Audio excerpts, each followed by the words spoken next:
I called my daughter's boyfriend son. I'll never forget how he reacted.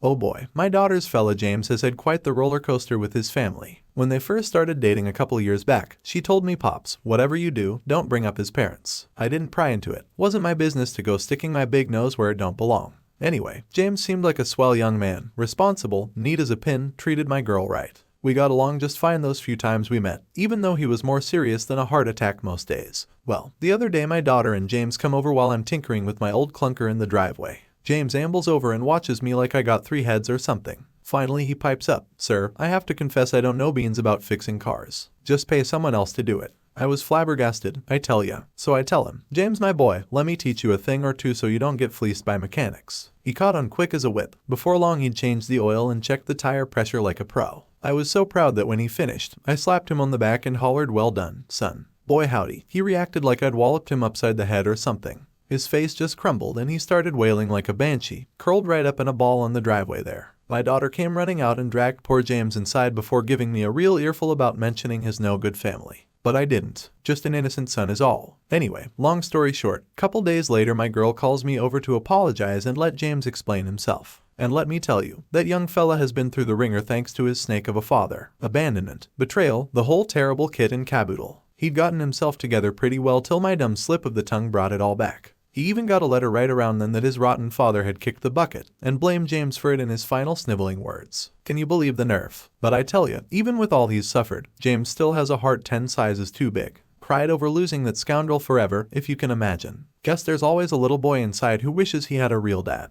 So I told James, "You're twice the man your father ever was, and any dad would be proud as punch to have a son like you. A damned shame things happened how they did. But the past is past. And this nice young fella shouldn't let any ghost stop him from living his best life with my baby girl."